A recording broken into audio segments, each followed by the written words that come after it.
அஸ்ஸலாமு அலைக்கும் வரஹ்மத்துல்லாஹி வபரகாத்துஹு. அந்த கேள்வி பதில் நிகழ்ச்சி சொல்லிருக்காங்க. அந்த கேள்விக்கு நிறைய பேர் நேற்று கொஸ்டின்ஸ் நிறைய பேர் கொடுக்கல. அதற்கான கொஸ்டின்ஸ் எல்லாம் இன்னைக்கு வழங்கப்படும். அந்த கொஸ்டின்ஸ்க்கு ஒரு வாரம் டைம் சொல்லியிருக்கோம். ஸோ அதுக்கான பாக்ஸ் என்பது உள்ள இப்போ வைக்கப்படும். அந்த அந்த கொஸ்டின்ஸ்க்கு வந்து 30 கொஸ்டின்ஸ்க்கு வந்து ஒரு வாரம் டைம், அதாவது சனிக்கிழமைக்குள்ளாக அந்த கொஸ்டின்ஸ் ஃபில் பண்ணி போகிற மாதிரி இருக்கும். அதாவது டெய்லியும் கேட்கக்கூடிய கொஸ்டின்ஸ்க்கு வந்து பேசக்கூடிய பயான் என்ற உரையிலிருந்து என்ன செய்யப்படும்னா பயான் கேள்வி எழுப்பப்படும் இன்ஷா அல்லாஹ். அது உங்களுக்கு ஒரு பேப்பரும் பெண்ணும் கொடுக்கப்பட்டிருக்கும். அவங்க கேட்கக்கூடிய கேள்வியிலிருந்து நீங்க அதுக்கான ஆன்சர் எழுதி உங்க பேரு உங்களுடைய ஃபோன் நம்பர் எழுதி என்ன பண்ண போறீங்கன்னா அந்த பாக்ஸ்ல போட போறீங்க. அதனால இவரும்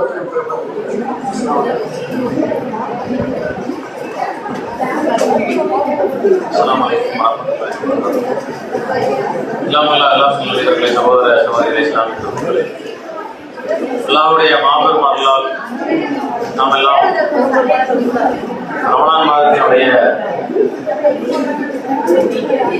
முதல் நோன்பை நோற்றிவிட்டு இரண்டாவது நாளை அடைந்திருக்கிறோம். அல்லாஹ்வுடைய சாந்தியும் சமாதானம் பற்றா பெருக்கரணையும் நம் அனைவருக்கு மீதும் இல்லாமல்ல அல்லாஹ் நல்லடியார்களே, இந்த தீனுல் இஸ்லாம் என்பது மனித சமூகத்திற்கு அல்லாஹ் ஒரு நேர் வழிகாட்டியாக இந்த மார்க்கத்தை நமக்கு வழங்கியிருக்கின்றார். எந்த அடிப்படையில இது நமக்கு நேர் வழி காட்டுகிறது என்று பார்த்தால், சமீபத்திய பிரச்சனைகள் வரைக்கும் இந்த மார்க்கம் நமக்கு தீர்வளிக்கிறது. நம்ம நடப்போம், ரமலான் மாதத்துல நோன்பு தானே நோக்குறோம், நோன்பை கடைபிடிக்கின்றோம், இதனால் என்ன மாற்றம் ஏற்பட்டு விட போகிறது என்று நாம் நினைக்கலாம். ஆனா அல்லாஹ் ரப்பல் ஆலமீன் இந்த ரமலானின் வாயிலாக தன்னுடைய அடியார்களிடத்திலே ஏராளமான மாற்றத்தை ஏற்படுத்த விரும்புகின்றார். நம்ம சொன்ன மாதிரி தான், முதல் நாள் நோன்பு நோற்பதற்கு சிரமமாக இருக்கும். இரண்டாவது நாள் அந்த சிரமம் கொஞ்சம் 50% குறையும். மூன்றாவது நாள் ஒரு 25% சிரமம் இருக்கும். அடுத்து இந்த நோன்பு என்பது நம்முடைய இயல்பாகவே மாறிவிடும். இது மனிதனுடைய தன்மை என்பதை அல்லாஹ் உணர வைக்கின்றான். எந்த ஒரு விஷயத்தையும் நம்முடைய வாழ்க்கையிலே நடைமுறைப்படுத்தும் போது முதலிலே அது புதிதாகத்தான் இருக்கும். கஷ்டம் நினைப்போம், பயப்படுவோம், பின்வாங்குவோம். ஆனால் அதை எடுத்து செய்ய ஆரம்பித்து விட்டால் அதுக்கப்புறம் தான் தெரியும் நம்ம இடத்துல இவ்வளவு வலிமை இருக்கிறதா, நம்மால் இதை செய்ய முடியுமா. அல்லாஹ் குர்ஆனிலே சொல்லி காட்டுகின்றான், இன்னமால் உஸ்ரி யுஸ்ரா, இன்னமால் உஸ்ரி யுஸ்ரா என்று சொல்லி. சிரமம் என்று நினைத்தால் தான் அதனோடு தான் உங்களுக்கு எளிமை இருக்கிறது. நீங்கள் ஒரு காரியத்தை செய்ய முற்படும் போது உங்களுக்கு தேவை, அது அவசியம், அதன் மூலமாக நன்மை கிடைக்கும், நாளை மறுமையிலே சொர்க்கம் கிடைக்கும் என்றால் அது சிரமம் என்று நீங்கள் நினைத்தால் அது சிரமமாகவே இருக்கட்டும், பரவாயில்லை, நான் செய்ய ஆரம்பிக்கின்றேன் என்று செய்யும் போது அந்த சிரமத்துடனே அல்லாஹ் நமக்கு எளிமையை ஏற்படுத்தி விடுவான். அது நமக்கு எளிமையாக மாறிவிடும். இன்னைக்கு நாம் நோட்டு முடிச்சிருக்கிறோம், எவ்வளவு பெரிய சந்தோஷம் நமக்கு. இன்னைக்கு ஒரு நாள் ப்ராஜெக்ட் முடிச்சிட்டு ஒரு பெரிய எவரெஸ்ட் மலையில ஏறி இறங்குற மாதிரி இருக்கும். பரவாயில்லை, இன்னைக்கு நம்ம சக்சஸ்ஃபுல்லா முதல் நாள் நோன்பை நோட்டு விட்டோம். ஆனால் ஆரம்பிக்கும் போது சகர் நேர உணவு சாப்பிடும் போது எப்படி இன்னைக்கு நோன்பை கழிக்க போறோம், எப்படி தாகத்தோடு இருக்க போகின்றோம், பசியோடு இருக்க போகின்றோம், எப்படி கட்டுப்பாடோடு இருக்க போகின்றோம் என்ற அந்த தயக்கம், அந்த பயம், இது கஷ்டம், சிரமம் என்ற எண்ணம் இருந்திருக்கும். ஆனால் முதல் நாள் நோன்பை நோற்றவுடன் இது ரொம்ப ஈஸி, எளிமை என்பதை நம்மால் புரிந்து கொள்ள முடியும். இப்படித்தான் அல்லாஹ் மனித சமூகத்தை பக்குவப்படுத்துகின்றான். இன்றைக்கு நடைமுறை சாத்தியத்திலே பார்த்தால் எங்க நீங்க எடுத்து பார்த்தாலும் சரி, பெண்களுக்கு பாதுகாப்பு இல்லை என்ற பிரச்சாரம் என்பது இந்தியா முழுவதும் அல்ல, தமிழகம் முழுவதும் அல்ல, உலகம் முழுவதும் இது பரவி கிடக்கிறது. பெண்களுக்கு பாதுகாப்பு கிடையாது. இன்று வரைக்கும், இன்றைய நாள் வரைக்கும் உள்ள பத்திரிகை செய்தியை எடுத்து பார்த்தால் பெண்களுக்கு எதிரான பாலியல் வன்கொடுமை, பெண்களுக்கு எதிரான பாதிப்பு, பள்ளிக்கூடத்துக்கு படிக்கதான் அனுப்புறோம் குழந்தைய, பிள்ளைகளை, அந்த பெண் பிள்ளைகளை நாசம் செய்யக்கூடிய காட்சியை இன்னைக்கு செய்திகள் வாயிலாக பார்க்கிறோம். உயிரோடு மண்ணெண்ணை ஊத்தி கொடுக்கக்கூடிய காட்சியை பார்க்கிறோம். தொல்லை தாங்க முடியாமல், துன்பம் தாங்க முடியாமல் அவளை விஷம் பிடித்துக் கொள்கிறாள், தூக்கிலே தொங்கக்கூடிய செய்தி இன்னைக்கு நம்ம பார்க்கிறோம். அரசு பேருந்திலே பாதுகாப்பு என்று சொல்லிக்கொண்டு அரசு பேருந்திலே ஏறிய பெண்ணை கற்பழித்த சம்பவங்கள் இன்றைக்கு மகாராஷ்டிரா மாநிலத்தில் நடந்த செய்தியை பார்க்கிறோம். நாட்டினுடைய சிறப்பான மாநிலம், பெரிய மாநிலம், எஜுகேஷன் கூண்ட மாநிலம், அங்கே இந்த பாலியல் வன்முறை நடக்கிறது. மணிப்பூரில் எடுத்துக்கொண்டால் பெண்களை நிர்வாணப்படுத்தி அங்கே கொலை செய்யக்கூடிய காட்சியை பார்க்கிறோம். இதற்கெல்லாம் தீர்வே இல்லையா என்று கேட்டால் எல்லாரும் ஒத்தாம் பொதுவாக என்ன சொல்லுவோம்? கடுமையான சட்டம் வர வேண்டும், சட்டம் கடுமையாக்கப்பட வேண்டும். அதையும் மீறி ஒரு உச்சபட்சமாக சவுதியில என்ன சட்டம் இருக்கோ அது வரணும், இல்ல துபாயில என்ன சட்டம் இருக்கிறதோ அது வர வேண்டும், அரபு நாடுகளிலே இஸ்லாமிய நாடுகளிலே என்ன சட்டம் இருக்கிறதோ அது வர வேண்டும் என்று பேசக்கூடிய காட்சியை பார்க்கிறோம். இந்த சட்டம் வந்து விட்டால் மாற்றம் ஏற்பட்டு விடுமா? வெறுமனை சட்டத்தை போட்டால் மாற்றம் ஏற்படுமா என்று சொன்னால் வெறுமனை சட்டம் போட்டால் மாற்றம் ஏற்படாது. இஸ்லாமிய மார்க்கத்திலே இந்த குற்றவியல் சட்டங்களை நடைமுறைப்படுத்துவதோடு சேர்த்து நல்ல உபதேசத்தையும் இந்த மார்க்கம் செய்து காட்டுகிறது. ஒரு நாட்டினுடைய முதல்வர் எல்லாத்தையும் கவனிக்க முடியுமா? ஒரு மாவட்டத்தில் உள்ள கமிஷனராக இருக்கக்கூடியவர், எஸ்பியாக இருக்கக்கூடியவர் எல்லாரையும் கவனிப்பாரா? புகார் வந்தால்தான் அவர் கவனிக்க முடியும். அப்போ இங்கே சரி செய்யப்படக்கூடியவர்கள் யார் என்று சொன்னால் சமூகத்தில் இருக்கக்கூடிய ஒவ்வொருவரும் சரி செய்யப்பட வேண்டும். குறிப்பாக யார் மூலமாக இந்த பாதிப்பு ஏற்படுகிறதோ அந்த சமூகத்தை சரி செய்ய வேண்டும். குறிப்பாக ஆண்கள் சமுதாயம். எந்த சமூகத்திலே ஆண்கள் சமுதாயம், ஆணாக இருக்கக்கூடியவர் சரியாக இல்லையோ, சரியான வழிமுறை பின்பற்றவில்லையோ, சரியான நடவடிக்கைகள் இல்லையோ, சரியான கட்டுப்பாடு இல்லையோ, அந்த சமூகம் என்பது அடிமை சமூகமாக மாறிவிடும். அதனால இஸ்லாமிய மார்க்கம் எப்படி அழகான உபதேசம் செய்கிறது தெரியுமா? முதலிலே ஒவ்வொரு தனிநபரிடத்திலும் கட்டுப்பாடு உருவாக வேண்டும் என்ற அடிப்படையில் ரமலானிலே அந்த கட்டுப்பாடை நமக்கு விதிக்கிறது. என்ன கட்டுப்பாடு? திருமணம் முடித்த மனைவியாக இருந்தாலும் சரி, நோன்பினுடைய நேரத்திலே அவளோடு நாம் சேரக்கூடாது. இஸ்லாமிய மார்க்க சட்டத்தை சொல்லுதா இல்லையா? ஏன்? நாம் திருமணம் முடித்த மனைவி என்னுடைய உரிமை, என்னுடைய மனைவி எந்த அப்செக்ஷன் சொல்ல மாட்டார், அவள் இடத்தில் எதிர்ப்பு தெரிவிக்க மாட்டாள். ஆனாலும் சரி, என்னுடைய வீட்டிலேயே என்னுடைய மனைவி இருந்தாலும் சரி, அவளிடத்திலே மற்ற நாட்களில் நான் இருப்பது போல இருக்க மாட்டேன் என்ற கட்டுப்பாடு இருக்கா இல்லையா? இதை இஸ்லாமிய மார்க்கம் அழகான முறையிலே இந்த ரமலான் மூலமாக நமக்கு இந்த பயிற்சியை வழங்குகிறது. ஒரு நாள் 2 நாள் இல்ல, 30 நாட்கள் இந்த பயிற்சியை நமக்கு வழங்குகிறது.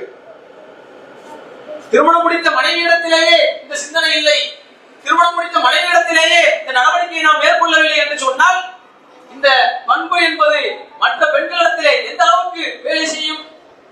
இஸ்லாம் இப்படி பக்குவப்படுத்துகிறது. நபிகள் நாயகம் ஸல்லல்லாஹு அலைஹி வஸல்லம் அவர்கள் வந்து வயது முதிர்ந்தவர் கேட்கிறார், அல்லாஹ்வுடைய தூதரே, என்னுடைய மனைவியை முத்தம் விட்டுக் கொள்கிறேன். அல்லாஹ்வுடைய தூதர் அனுமதி கொடுக்கிறார். இளம் வயதில் இருக்கக்கூடிய ஒருவர் திருமணம் முடித்தவர் கேட்கிறார், யா ரசூலல்லாஹ், எனக்கும் அனுமதி கொடுங்கள் என்று சொல்லும்போது உனக்கு இந்த அனுமதி கிடையாது. ஏனென்றால் அவர் பக்குவம் பெற்றவர், அனுபவம் பெற்றவர், உனக்கு அது சம்பந்தமான அனுபவம் கிடையாது, அந்த சிந்தனை இல்லை, எனவே உனக்கு இது தடை செய்யப்பட்டது. அல்லாஹ்வுடைய தூதரே, நோன்பினுடைய நேரத்திலே நான் என்னுடைய மனைவியிடத்திலே இது மாதிரி நடந்து கொண்டேன், நான் என்ன செய்வது?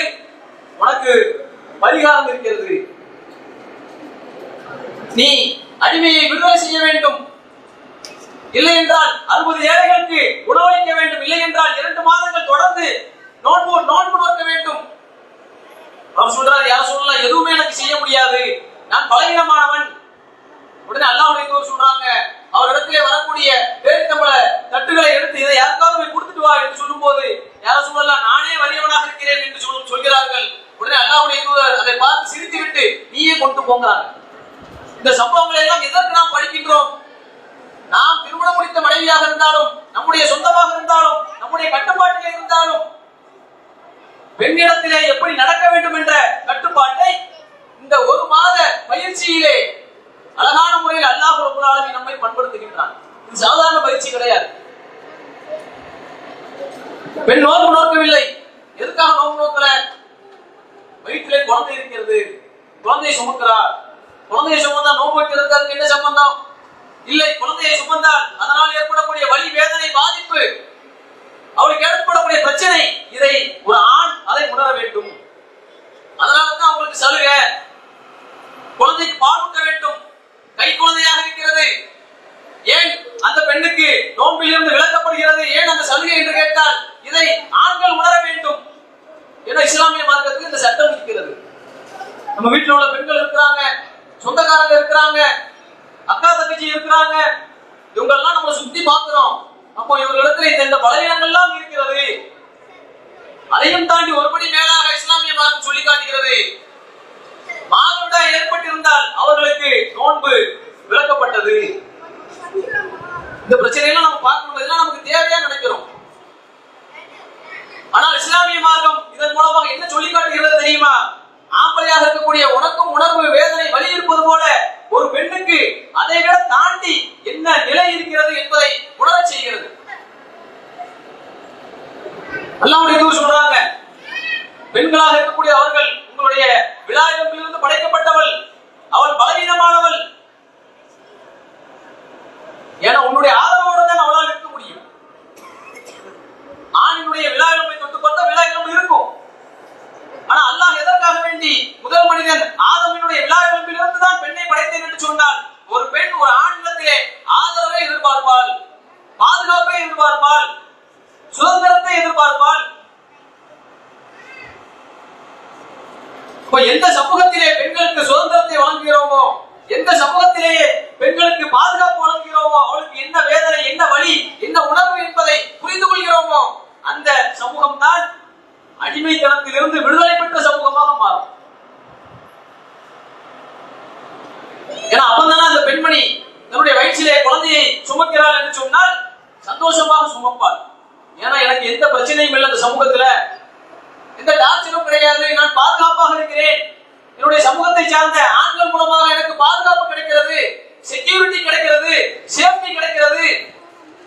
அதனால் நான் மன மகிழ்ச்சியோடு குழந்தையை பெற்றெடுப்பேன், என்னுடைய குழந்தையை பராமரிப்பேன், நல்ல முறையிலே வளர்ப்பதற்கான வழிமுறைகளை நான் பார்ப்பேன்.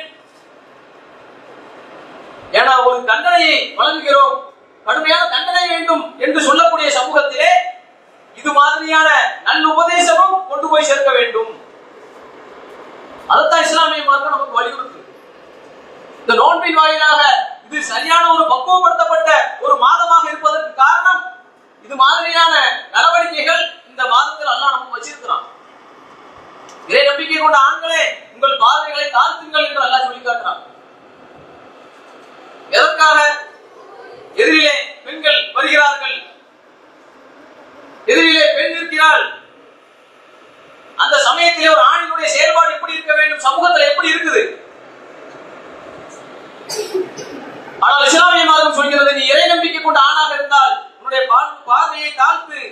ஏனென்றால் அப்படி தாழ்த்துவதன் மூலமாக அந்த பெண்ணுக்கு என்ன சிந்தனை உருவாகும் தெரியுமா? இவன் மூலமாக எனக்கு எந்த பிரச்சனையும் இல்லை என்ற எண்ணம் உண்டாகும். குறிப்பாக இந்த ஆண் மூலமாக எனக்கு எந்த தொந்தரவும் கிடையாது, எந்த தொல்லையும் கிடையாது, எந்த பிரச்சனையும் கிடையாது, நான் பாதுகாப்பாக உணர்கிறேன் என்ற சிந்தனையை அந்த பெண்ணுக்கு ஏற்படுத்துவதற்காகத்தான் அல்லாஹ் ரப்பல் ஆலமீன் இந்த சட்டத்தை சொல்கின்றான். நம்பிக்கை கொண்ட ஆணுக்கு சொல்லுங்கள், அவன் கற்பொழுக்கம் பெற வேண்டும், கற்பு நெறி தவறாமல் இருக்க வேண்டும், அவனுடைய பார்வையை முதலிலே தாழ்த்த சொல்லுங்கள் என்று சொல்லி அல்லாஹ் குர்ஆனிலே சொல்லி காட்டுகின்றானே. பெண்களுக்கும் இந்த சட்டம் இருக்கிறது. ஆனா எல்லாம் என்ன சொல்லுவோம்? பெண்ணுக்கு தான் கற்பு இருக்கிறது, அவள் தான் கற்பொழுக்கம் பேண வேண்டும், அவள் தான் கட்டுப்பாடு இருக்க வேண்டும். ஆனால் இஸ்லாமிய மார்க்கம் தான் சொல்கிறது, பெண்ணுக்கு மட்டுமல்ல ஆணுக்கும் சேர்த்து இந்த கட்டுப்பாடு இருக்கிறது. இன்னைக்கு பெண்களுக்கு எதிரான அனைத்து பாலியல் ரீதியான பிரச்சனைகளுக்கும் அடிப்படை காரணம் என்னவென்றால், ஆண்கள் சமூகத்தினருக்கு இது சார்ந்த பயிற்சி வழங்கப்படவில்லை, இந்த எஜுகேஷன் சொல்லப்படல, இந்த கல்வி அவர்களுக்கு வழங்கப்படவில்லை. அல்லாஹ் இந்த ஒரு மாதத்தின் மூலமாக நமக்கு இந்த பண்பை வழங்குகின்றான், இந்த பயிற்சியை வழங்குகின்றான். என்ன காரணம் என்றால் அல்லாஹ் என்னை பார்த்துக் கொண்டிருக்கின்றான். லஅல்லக்கும் தத்தகூன், அல்லாஹ்வுடைய பார்வை என் மீது இருக்கிறது. அவன் என்னை கவனிக்கின்றான், என்னை கண்காணிக்கின்றான். இது எவ்வளவு பெரிய ஒரு தீர்வாக இருக்கிறது நீங்க பாருங்க.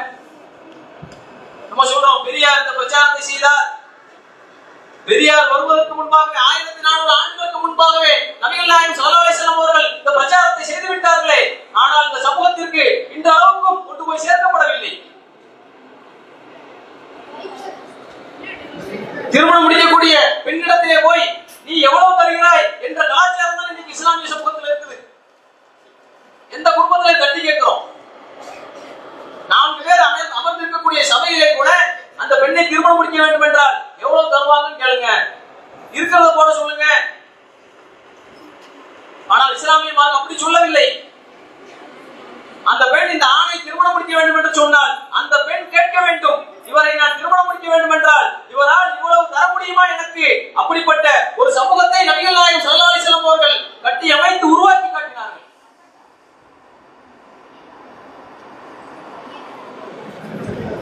அதுதான் தலைநிமிர்வு உள்ள ஒரு ஆண் சமூகம், சுயமரியாதை உள்ள ஒரு ஆண் சமூகம். அல்லாஹ்வுடைய தூதர் இதை ஆர்வப்படுத்துகிறார்கள்.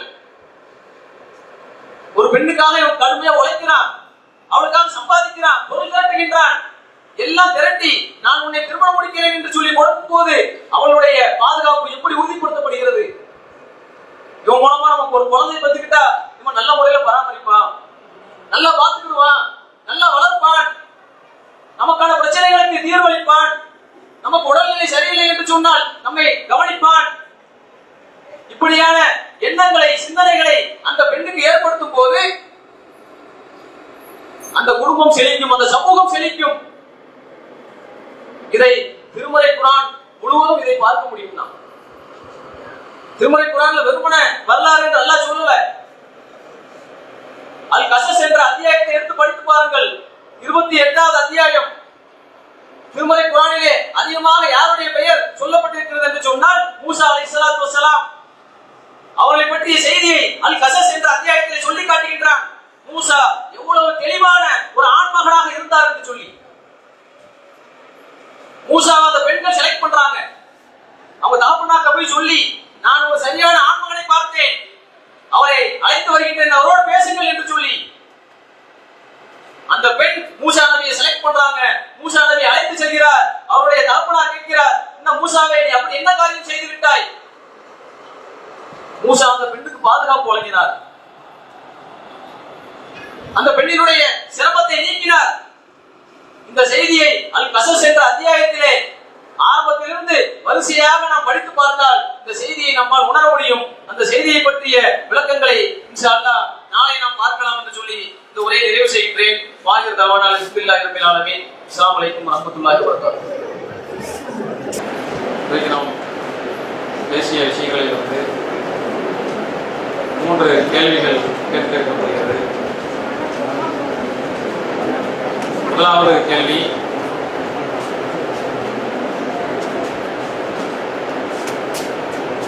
பெண்கள் நோன்பை விடுவதற்கு என்னென்ன காரணங்கள் இஸ்லாம் சொல்லி காட்டுகிறது? 3 காரணங்கள் நம்ம சொன்னோம். அந்த 3 காரணங்கள் தான் அதற்கான பதில்.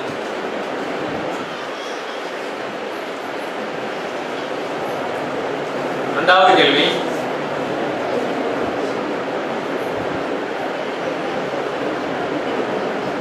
திருமறை குர்ஆனில் அதிகமான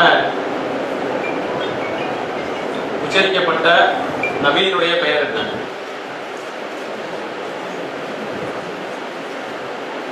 அந்த நபியை பற்றிய செய்தி எந்த அத்தியாயத்திலே, நான் இந்த உரையில குறிப்பிட்ட அத்தியாயத்தின் பெயர், அத்தியாயத்தினுடைய எண், ரெண்டுமே ஒரே பதில் தான்.